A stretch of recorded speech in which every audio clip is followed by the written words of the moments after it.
Assalamualaikum warahmatullahi wabarakatuh.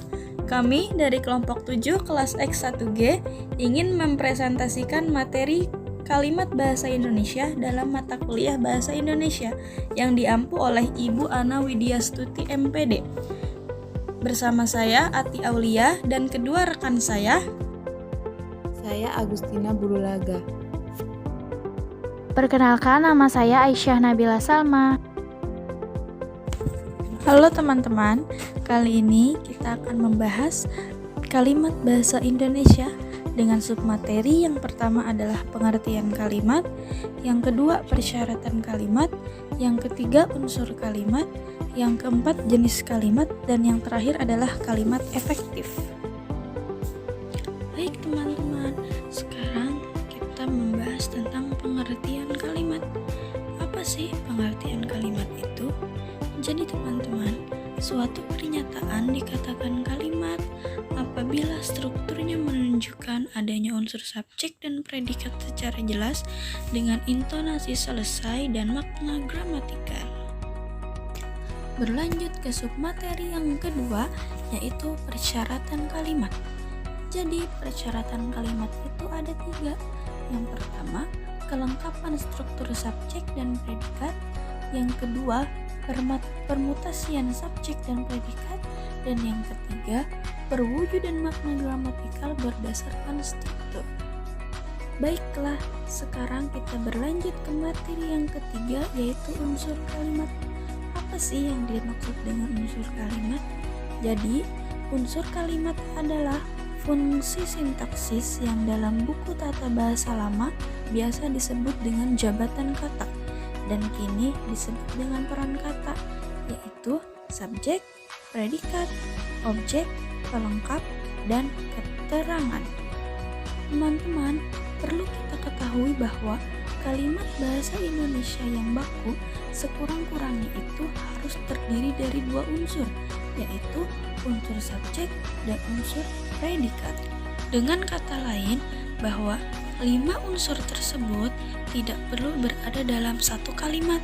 Contoh, Dani mahasiswa teknik industri. Di sini, Dani berperan sebagai subjek, mahasiswa teknik industri berperan sebagai predikat. Baiklah, sekarang kita akan membahas mengenai 5 unsur kalimat tersebut. Yang pertama, kita akan membahas mengenai subjek. Apa sih yang dimaksud dengan subjek?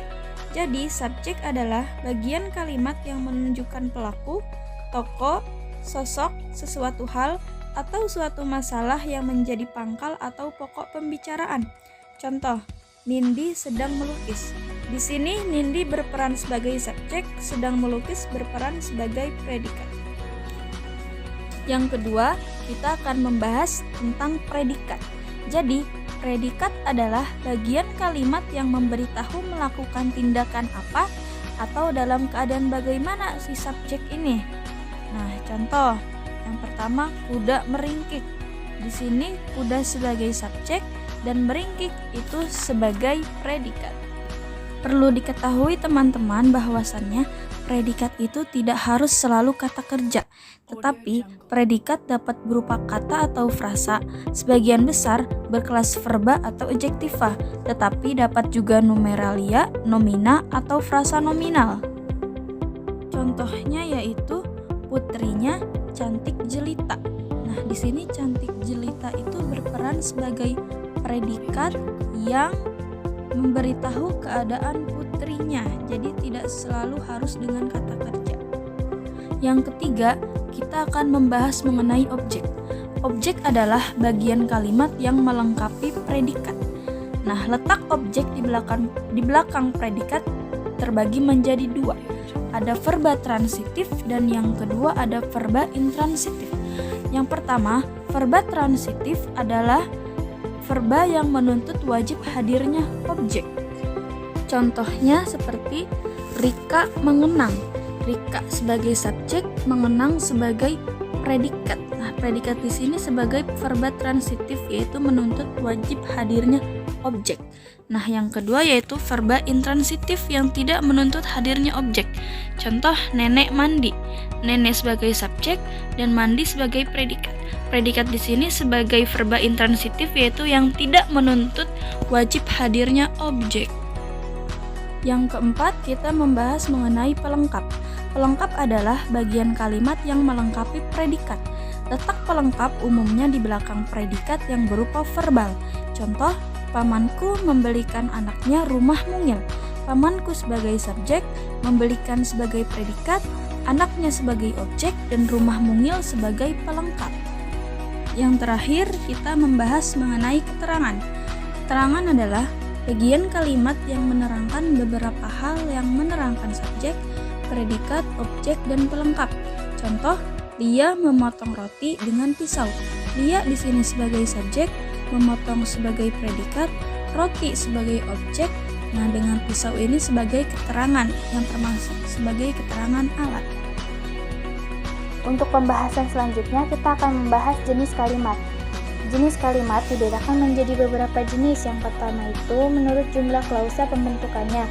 Yang kedua itu fungsinya. Yang ketiga itu kelengkapan unsurnya. Dan yang keempat susunan subjek predikatnya. Yang hari ini kita bahas adalah jenis kalimat menurut jumlah klausa. Yang pertama itu adalah kalimat tunggal. Kalimat tunggal sendiri mempunyai pengertian kalimat yang terdiri atas satu klausa. Kalimat tunggal yang mengandung unsur subjek, predikat, objek, pelengkap, dan keterangan.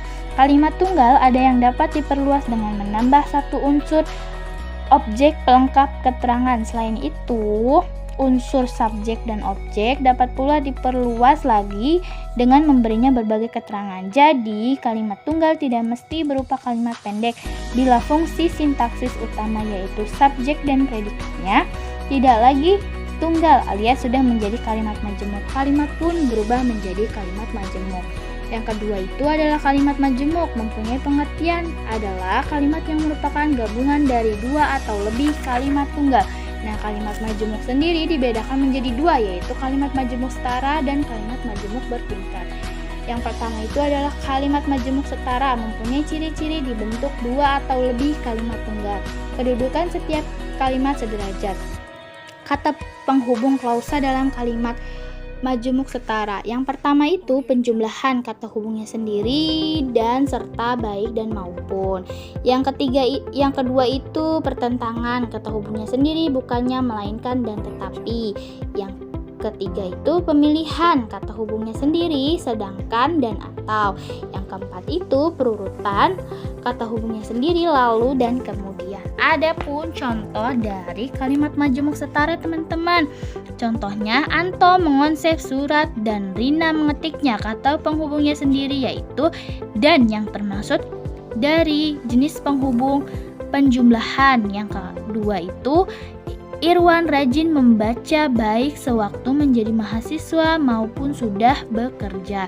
Kata penghubungnya sendiri baik dan maupun yang termasuk dari jenis penghubung penjumlahan. Yang ketiga itu muridnya kaya sedangkan ia miskin. Nah, kata penghubungnya itu sedangkan jenis penghubungnya itu yaitu pemilihan.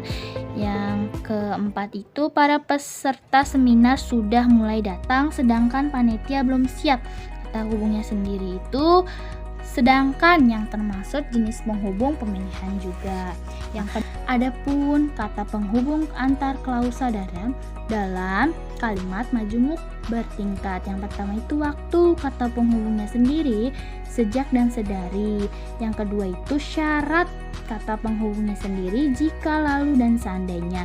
Yang ketiga itu tujuan, kata hubungnya sendiri agar, supaya, dan untuk. Yang keempat itu konsensif, walaupun, kata penghubungnya walaupun dan meskipun. Yang kelima itu pembandingan, kata hubungnya sendiri seperti dan bagaikan. Adapun contoh dari kalimat majemuk bertingkat teman-teman. Yang pertama, dia datang ketika kami sedang rapat. Kata penghubungnya sendiri adalah ketika yang termaksud jenis hubungan itu waktu. Yang kedua itu lalu lintas akan teratur andaikan pemakaian jalan berdisiplin tinggi. Nah, kata penghubungnya sendiri itu andai kata. Nah, andai kata itu sendiri yang termasuk jenis hubungan syarat. Baik teman-teman, selanjutnya yang akan kita bahas adalah kalimat efektif.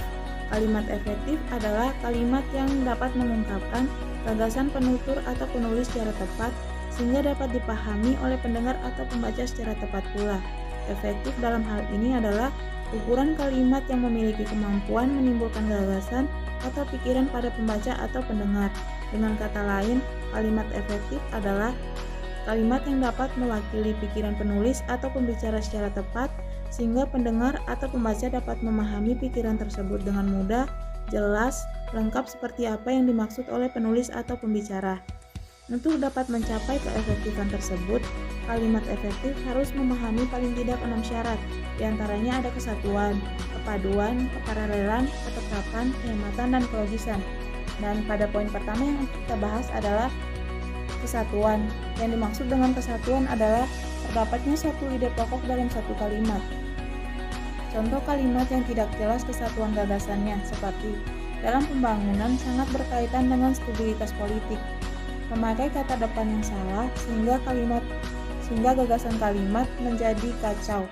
Sedangkan contoh kalimat yang jelas kesatuan gagasannya seperti pihak yayasan dibantu oleh bank yang memberi kredit untuk membangun gedung sekolah baru. Pada poin kedua ada kepaduan atau koherensi.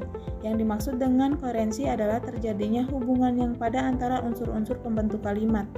Unsur-unsur pembentuk kalimat adalah kata, frasa, klausa, serta tanda baca yang membentuk subjek, predikat, objek, pelengkap keterangan dalam kalimat. Contoh kalimat yang unsurnya tidak koheren seperti saya punya rumah baru saja diperbaiki. Struktur kalimat tidak benar atau rancu. Sedangkan contoh kalimat yang unsur-unsurnya koheren seperti rumah saya baru saja diperbaiki. Baik, pada poin ketiga ada keparalelan. Keparalelan adalah terdapat unsur-unsur yang sama derajatnya, sama pola atau susunan kata dan frasa yang dipakai di dalam kalimat. Umpamanya, dalam sebuah perincian, jika unsur pertama menggunakan verba, unsur kedua seterusnya juga harus verba.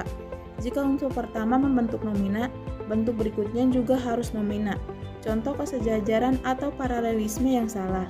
Ada dua contoh. Yang pertama, kegiatan di perpustakaan meliputi pembelian buku dan membuat katalog diberi label. Yang kedua, kakakmu menjadi dosen atau pengusaha. Pada poin keempat ada ketetapan. Ketetapan adalah kesesuaian atau kecocokan pemakaian unsur-unsur yang membangun suatu kalimat sehingga terbentuk pengertian yang bulat dan pasti di antaranya. Semua yang berperan dalam pembentukan kalimat. Harus diakui bahwa kata memang memegang peranan terpenting. Tanpa kata, kalimat tidak akan ada, tetapi perlu diingat, kadang-kadang kita harus memilih dengan akurat satu kata, satu frasa, satu idiom, satu tanda baca dari sekian pilihan demi terciptanya makna yang bulat dan pasti.